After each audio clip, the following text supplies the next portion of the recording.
imaginer. Un tissu ancien, jauni par les siècles, fragile comme une relique oubliée du temps. Un tissu qui, selon la tradition, aurait enveloppé le corps d'un homme crucifié il y a plus de 2000 ans. Mais pas n'importe quel homme. Un certain Jésus de Nazareth, dont le destin a bouleversé l'histoire de l'humanité. Le saint Suaire de Turin. À première vue, ce n'est qu'un linge de lin. Mais lorsqu'on s'en approche, une silhouette mystérieuse apparaît.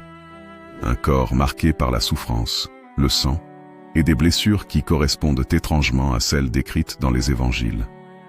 Comme si ce tissu avait conservé, contre toute logique, l'empreinte d'un supplice. Comme si la mort, et peut-être même, quelque chose de plus, y avait laissé une trace indélébile. Depuis des siècles, scientifiques, historiens, théologiens et sceptiques se déchirent autour de ce mystère. Certains parlent d'un miracle, d'autres d'une falsification médiévale, mais plus on étudie ce linge, plus les questions se multiplient. Et certaines découvertes sont si troublantes, si glaçantes, qu'elles donnent l'impression que ce Suaire veut encore nous parler, comme s'il avait quelque chose à révéler. Sur Jésus, sur son supplice, et peut-être même sur ce qui s'est passé après la crucifixion. Dans cette vidéo, nous allons plonger ensemble dans l'un des plus grands mystères de l'histoire. Nous allons explorer chaque détail du saint Suaire, examiner ce qu'il révèle, découvrir ce que la science en dit et lever le voile sur les secrets qui pourraient bien changer votre perception de la passion du Christ. Préparez-vous, car ce que vous allez entendre risque de vous glacer le sang. Alors, si vous aimez les récits mystérieux, émouvants et remplis d'histoire, abonnez-vous dès maintenant à Histoires émouvantes et laissez un petit « j'aime » pour soutenir ce travail. Croyez-moi, vous ne voudrez pas manquer la suite. Tout commence dans une atmosphère de silence et de recueillement. Dans une petite chapelle du XVe siècle, les fidèles s'agenouillent devant un étrange tissu exposé à la lumière vacillante des cierges. Les regards se figent. Certains retiennent leur souffle. Ce qu'ils voient n'est pas une peinture ni une gravure, mais l'empreinte spectrale d'un homme.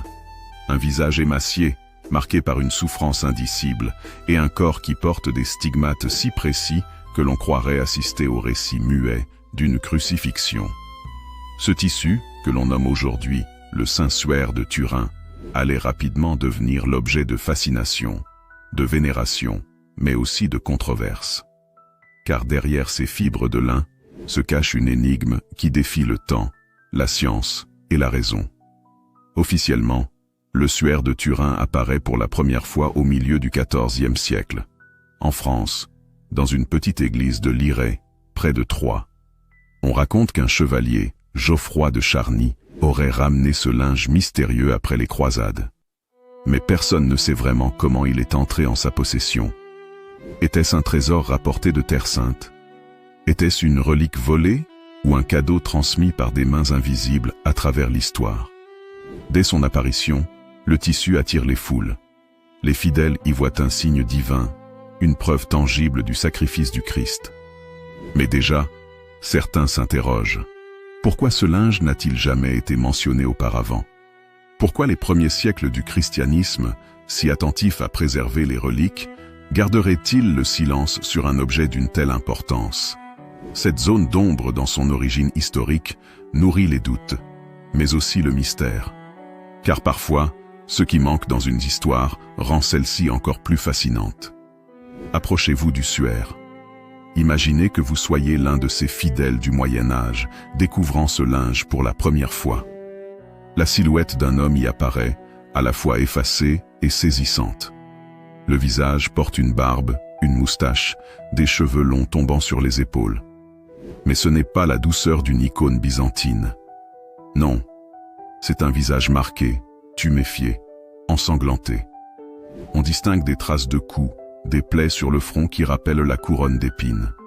Le corps, lui, raconte une histoire de souffrance extrême. Des marques aux poignets et aux pieds évoquent des clous. Le flanc semble percé, laissant apparaître une tache sombre qui s'élargit en auréole, une blessure correspondant étrangement au coup de lance décrit dans l'évangile de Jean. Le dos, enfin, portent les marques de flagellations innombrables, comme si l'homme avait été fouetté sans pitié avant d'être crucifié. Chaque trace semble raconter une scène de la Passion, et cela avec une précision troublante. Comment expliquer qu'un linge du Moyen-Âge ait pu reproduire avec autant de détails ce qui correspond parfaitement au supplice romain de la crucifixion? Et surtout, pourquoi cette image n'est-elle pas peinte, mais comme imprimée, sans pigments, sans pinceau, comme une photographie avant l'invention de la photographie?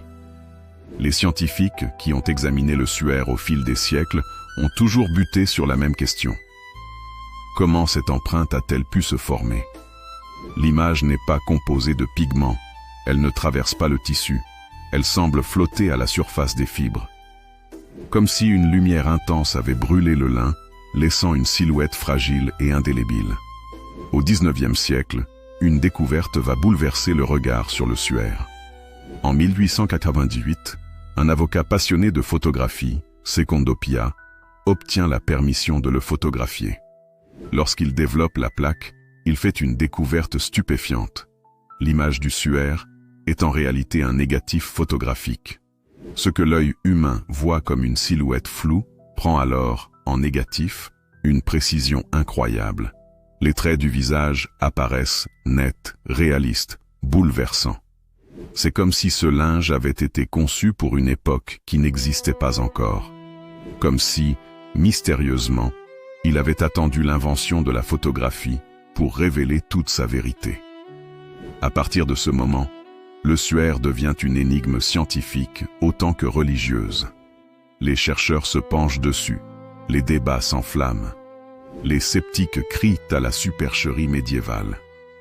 Les croyants y voient la preuve ultime de la passion et de la résurrection. Mais chaque fois que la science croit pouvoir trancher, elle se heurte à de nouvelles contradictions. Car le suaire contient plus de secrets qu'il n'y paraît. Sous la lumière ultraviolette, on distingue des traces de sang réel, avec une composition chimique identifiée comme du sang humain, de type AB. Et ces traces correspondent aux blessures visibles sur le corps. Ce ne sont pas des ajouts postérieurs, mais bien intégrés à l'image. D'où vient alors ce linge? Est-il une relique authentique du 1er siècle, ou une fabrication géniale du Moyen-Âge? Et si c'est une fraude, pourquoi aucun artiste, aucun faussaire, n'a jamais su reproduire un tel phénomène, malgré les techniques modernes? Aujourd'hui, le suaire de Turin est conservé dans la cathédrale Saint-Jean-Baptiste de Turin, en Italie. Il n'est exposé au public que rarement, lors d'ostensions solennelles, attirant des millions de pèlerins du monde entier. Certains viennent parfois, d'autres par curiosité, d'autres encore par passion pour les mystères de l'histoire. Mais au-delà de la religion, ce tissu soulève une question fondamentale. Et si l'histoire avait laissé une empreinte tangible de la passion du Christ? Non pas une légende, non pas un récit, mais une trace physique, matérielle, que la science moderne elle-même peine à expliquer. Le suaire n'est pas seulement un objet sacré, c'est une fenêtre entr'ouverte sur l'inconnu, un témoin silencieux qui semble vouloir nous dire « Voici ce qui s'est réellement passé ». Et ce n'est que le début de l'histoire. Car plus nous plongeons dans l'analyse du suaire, plus ce qu'il révèle sur Jésus devient troublant, glaçant, bouleversant. Lorsque l'on contemple le suaire de Turin, c'est le visage qui attire immédiatement l'attention. Un visage allongé, aux traits graves, marqué par une souffrance presque palpable. Mais au-delà de l'émotion, ce visage révèle des détails cliniques d'une précision saisissante. On distingue des tuméfactions sur les joues, un gonflement au niveau de l'œil droit, comme si l'homme avait reçu un coup violent. Le nez semble légèrement dévié, brisé. À la racine des cheveux, sur le front et au cuir chevelu, apparaissent de petites coulures de sang. Pas une ou deux, mais des dizaines. Ces filets sanglants ne semblent pas avoir été dessinés. Ils suivent la gravité, comme si le corps, allongé, avait réellement saigné sur le tissu. Chaque trace correspond au comportement réel du sang humain. Et surtout, ces marques concordent avec ce que les évangiles rapportent, une couronne d'épines enfoncée sur le crâne de Jésus, provoquant des blessures innombrables et terriblement douloureuses. Le visage du suaire n'est donc pas seulement une image figée. C'est un document clinique, une photographie de la souffrance. Mais ce n'est que le début. Lorsque l'on retourne le suaire et que l'on observe la face dorsale, l'horreur se déploie. Le dos, les jambes, les épaules, tout est couvert de marques allongées, parallèles, en forme de hallebarde ou de petits fers de plomb. Ces marques ont intrigué les scientifiques pendant des décennies, jusqu'à ce qu'ils trouvent la correspondance parfaite. Ce sont les traces laissées par le flagrum romain, le fouet utilisé par les soldats romains pour torturer les condamnés. Ce fouet, composé de lanières de cuir terminées par des osselets ou des boules de plomb, arrachait la chair à chaque coup. Sur le suaire, on distingue plus d'une centaine d'impacts, ce qui correspond à une flagellation massive, inhumaine. Les évangiles disent que Pilate fit flageller Jésus avant de le livrer à la crucifixion. Le suaire en porte l'empreinte, comme une confirmation silencieuse. Chaque marque est à sa place, dans des zones cohérentes avec un supplice réel.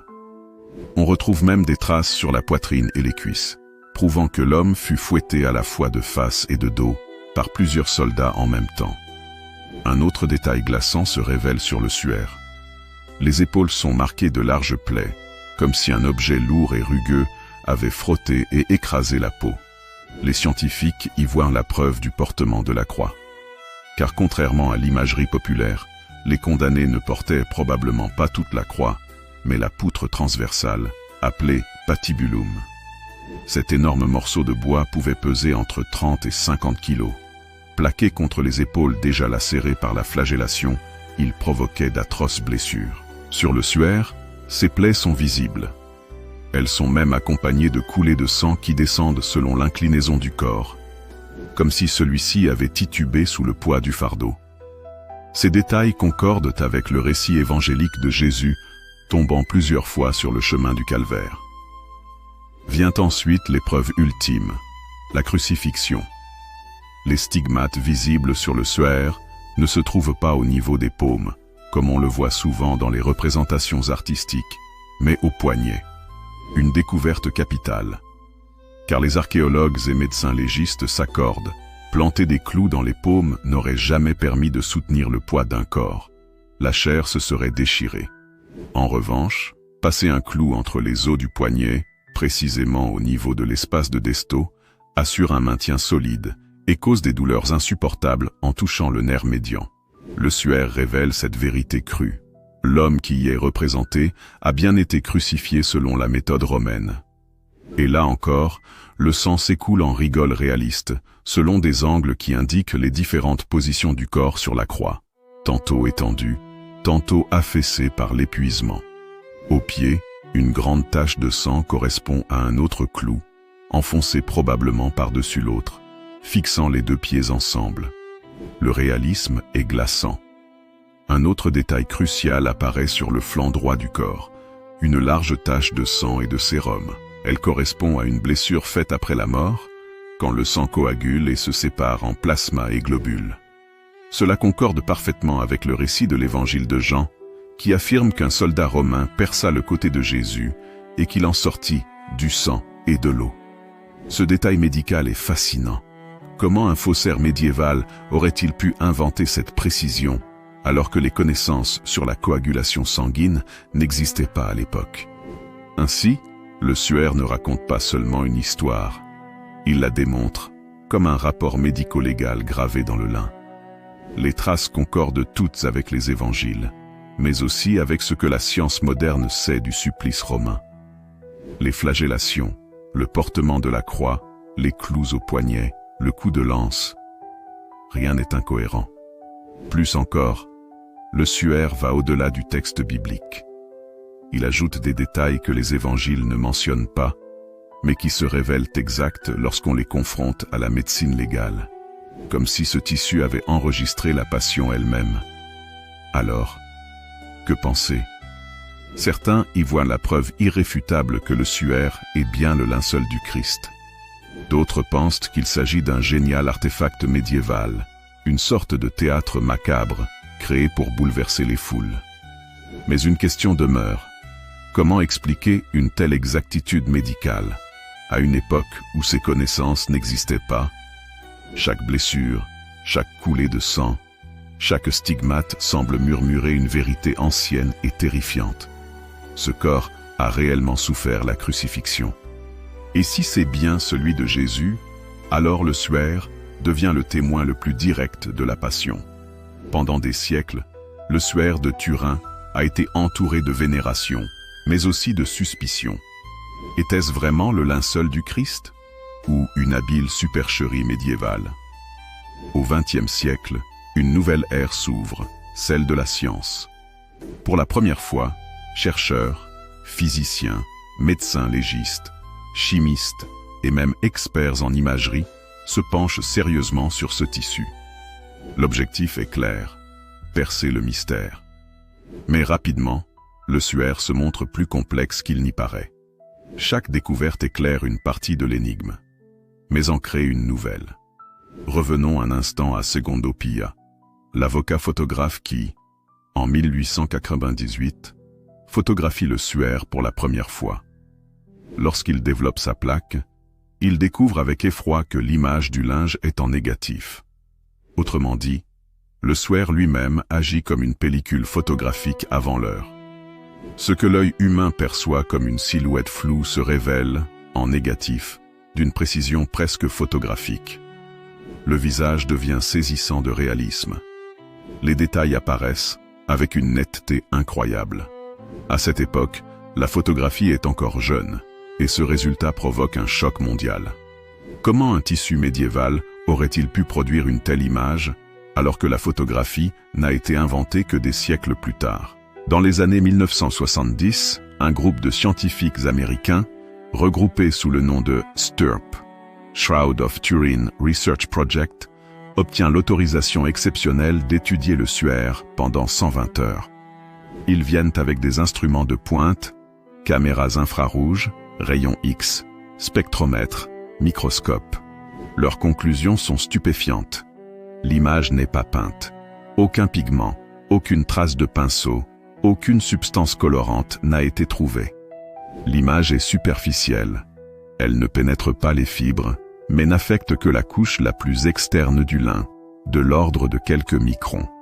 L'image possède une propriété en 3 dimensions, c'est-à-dire que les variations de teinte correspondent aux distances du corps par rapport au tissu.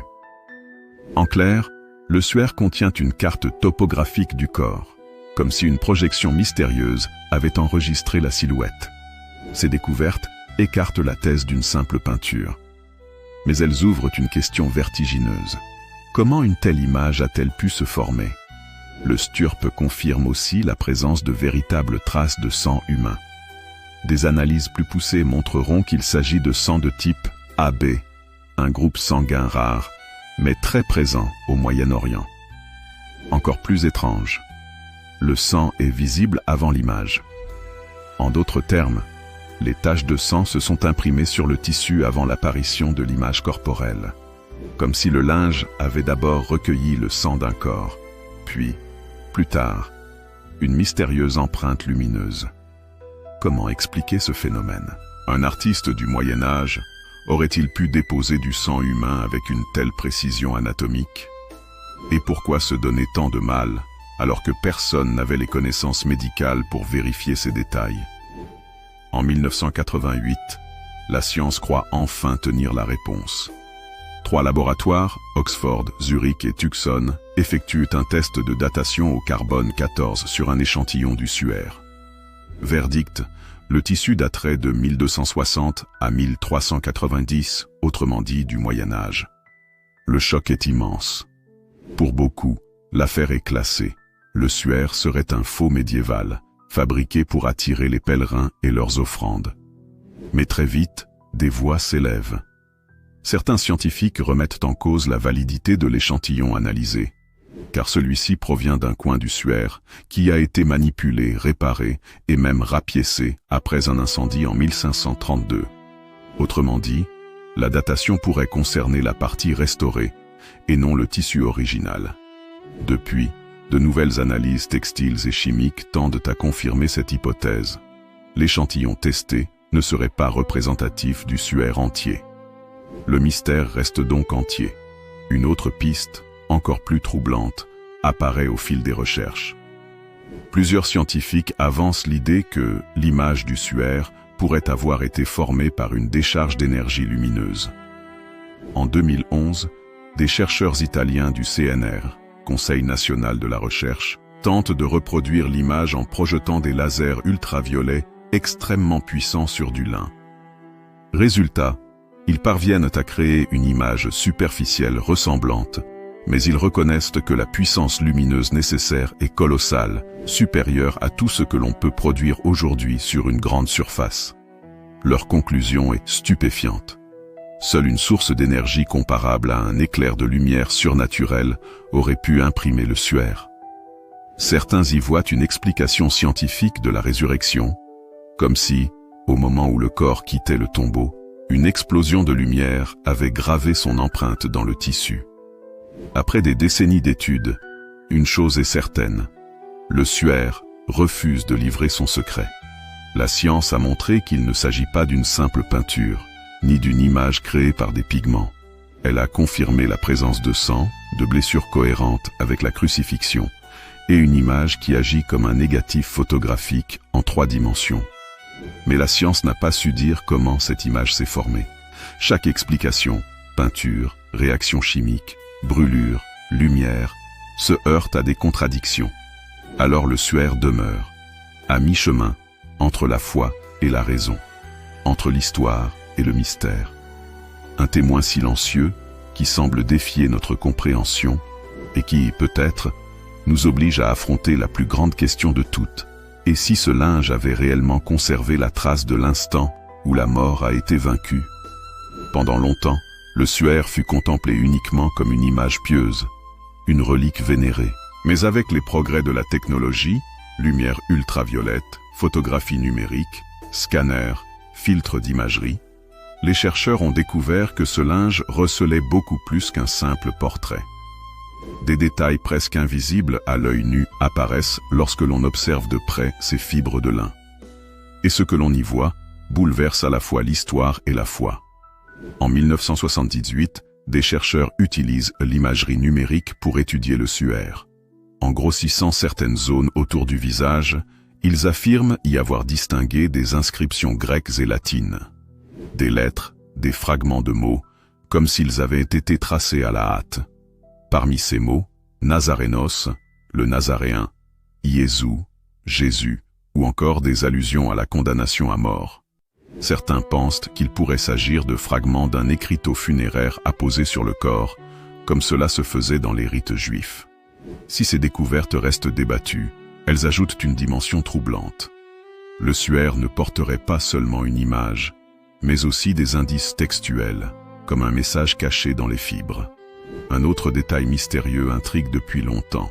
Certains chercheurs affirment avoir repéré, au niveau des orbites du suaire, l'empreinte de pièces de monnaie. Selon une coutume juive du 1er siècle, il arrivait que l'on pose des pièces sur les yeux des morts pour maintenir les paupières fermées. En 1976, des analyses photographiques ont semblé révéler des formes circulaires sur le suaire, évoquant des pièces frappées à l'époque de Ponce Pilate, entre l'an 29 et 32. Si cela était confirmé, ce serait un indice chronologique bouleversant. Le suaire aurait bel et bien appartenu à un crucifié de l'époque du Christ. Mais les sceptiques restent prudents. Ces formes pourraient être de simples illusions d'optique. Pourtant, l'idée que le suaire porte l'empreinte de monnaie de l'époque biblique fascine et renforce le caractère historique du linge. En 1973, le palynologue suisse Max Frey examine le suaire à la recherche de grains de pollen. Sa découverte est inattendue. Il identifie des dizaines d'espèces de plantes originaires du Moyen-Orient, notamment de la région de Jérusalem. Plus troublant encore, certaines de ces plantes ne poussent qu'au printemps, autour du mois d'avril. Autrement dit, exactement à la saison de la Pâque juive, celle où les évangiles situent la crucifixion de Jésus. Cela signifierait que le suaire n'a pas toujours été en Europe, mais qu'il a bien voyagé depuis la Terre Sainte. Un détail minuscule, un grain de pollen, qui relie directement le tissu à l'époque et au lieu du Christ. Le Suaire a survécu à plusieurs catastrophes, dont un terrible incendie en 1532, dans la chapelle de Chambéry.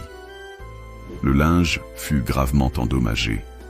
Il porte encore les traces de brûlures et de réparations faites par des religieuses. Mais ces brûlures révèlent elles-mêmes un secret inattendu. En étudiant le Suaire sous différents éclairages, des chercheurs ont remarqué que certaines zones brûlées ont créé des effets optiques surprenants, renforçant la visibilité de l'image comme si elle avait été protégée au milieu du désastre. Certains y voient un signe symbolique. Le Suaire semble indestructible, protégé malgré les siècles et les flammes. Comme si une force mystérieuse veillait sur lui. Au-delà des données scientifiques, le Suaire porte une charge symbolique immense. Le sang qui forme des auréoles rouges est souvent interprété comme une couronne. Le visage qui apparaît dans le négatif photographique a bouleversé des millions de personnes. Il ne ressemble pas à une icône idéalisée, mais à un homme réel, brisé par la douleur. Pour les croyants, cette humanité souffrante est le signe que Dieu lui-même a voulu laisser une trace tangible de son sacrifice. Pour les sceptiques, c'est une construction habile. Mais tous s'accordent sur un point. L'image parle, interpelle, dérange. Elle semble adresser un message silencieux à chacun de ceux qui la contemplent. Certains théologiens vont plus loin. Ils appellent le Suaire de Turin le 5e évangile. Car au-delà des textes, il raconte l'histoire de la passion dans le langage universel de l'image. Il ne demande pas de croire sur parole, il montre. Chaque stigmate, chaque plaie, chaque coulée de sang devient une preuve visuelle du supplice. Mais ce qui glace le sang, c'est que ce récit visuel contient des détails que les évangiles eux-mêmes ne rapportent pas. Des éléments anatomiques, médicaux, archéologiques, qui semblent dépasser la connaissance des premiers siècles et encore plus du Moyen-Âge. Comme si le Suaire n'était pas seulement un témoignage, mais une trace directe de l'événement. La possibilité que des artistes ou des faussaires aient créé cette image pour susciter la dévotion et attirer les pèlerins. Certains vont plus loin, suggérant des techniques anciennes d'imprégnation, de peinture ou même d'alchimie. Mais aucune hypothèse n'explique entièrement la complexité de l'image, son réalisme anatomique, sa tridimensionnalité et la présence de sang humain. Pour les croyants, au contraire, le Suaire est une preuve éclatante. Ils y voient l'empreinte directe laissée par le corps de Jésus après sa crucifixion. L'image mystérieuse, inexplicable scientifiquement, serait le résultat de la résurrection elle-même. Un flash de lumière, une énergie surnaturelle qui aurait gravé la silhouette dans le lin. Chaque stigmate, chaque trace de sang devient alors une confirmation des évangiles. Et plus encore, le Suaire dit ce que les évangiles ne disent pas. Il donne à voir la passion dans ses détails les plus cruels, les plus bouleversants. Mais au-delà du débat scientifique ou religieux, le Suaire porte une force universelle. Il ne se contente pas de parler aux chrétiens. Il touche aussi les sceptiques, les athées, les chercheurs. Pourquoi ? Parce qu'il pose une question fondamentale. Qu'est-ce que l'homme ? Le visage du Suaire n'est pas seulement celui d'un supplicié. C'est le visage de la souffrance humaine, de l'injustice, de la fragilité. Beaucoup disent que, lorsqu'ils le contemplent, ils se sentent regardés, comme si ce visage mutilé contenait un écho universel. La possibilité que des artistes ou des faussaires aient créé cette image pour susciter la dévotion et attirer les pèlerins.